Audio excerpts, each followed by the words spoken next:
Hi, my name is Nate Stockwell. This is my submission for my design/build virtual reality video for my Tech 1010 class. All right. What I'm going to be covering is just what virtual reality is, as well as how it works. Essentially, the idea with virtual reality is just that you're trying to replace the real world with a simulated one. With some of the virtual reality they have provided at this time, they're actually able to generate worlds so convincing that users are inclined to react the way they would in real life. All right. The idea here is just to use computer modeling and simulation to enable users to interact with an artificial 3D environment. And the way that they're able to do this is with gloves, goggles, headsets, as well as bodysuits. The main, senses that are emphasized here is going to be your auditory and your visual senses. So obviously it's going to be eyes with the goggles, and then ears. Typically you're wearing some sort of headset. All right. And then the world in these virtual reality sets is actually designed to respond to user inputs, which is pretty cool, I think. And for virtual reality, there's four critical technologies. This is going to be your visual displays. It's also going to be your graphics rendering system. There's going to be the tracking system that reports position and orientation of users' head and limbs. So this tracks, if you're looking around, if you're moving your hands. I've seen a lot of VR boxing games. So that system, the tracking system, keeps track of that and incorporates it to what you're seeing through the goggles. And then the last is just the database construction and maintenance system. Okay, these are just the basics that are needed to make the system work.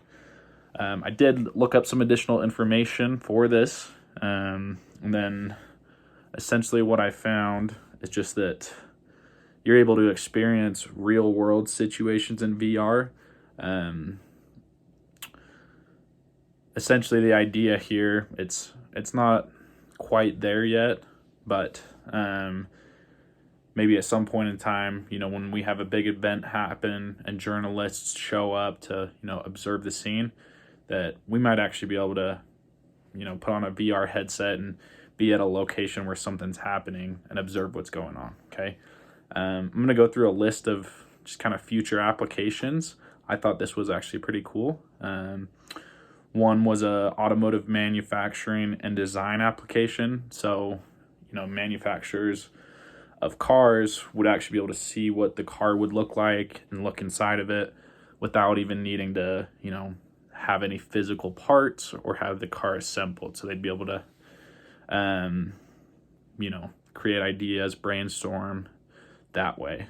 Another cool one was military training, simulating different situations through the VR set.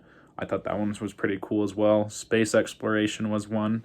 That's kind of a crazy one to think about, but that would be a cool one as well. And then another one that I thought was interesting is they're actually using VR to help inmates. So, kids in juvie or, men and women in jail, to actually use virtual reality to prepare for the outside world. And they've actually had some success with that, which is pretty cool. Another one I found was just pain relief from severe chronic pain. So they actually ran some tests, and people that used the virtual reality did actually find relief, which I thought was pretty cool. Something with, distracting their mind and whatnot. And then another thing they said could be a potential possibility down the line is a sort of immersive theater experience that would kind of mix gaming, cinema, as well as live acting. So you could essentially be in the movie, which would be interesting. Another one, this was a little interesting to read, but they said that they were actually able to simulate the effect that psychedelic drugs give you. So, different sensations and whatnot. And the last thing that I thought was pretty cool was exposure therapy. So this is designed for treating phobias, as well as PTSD.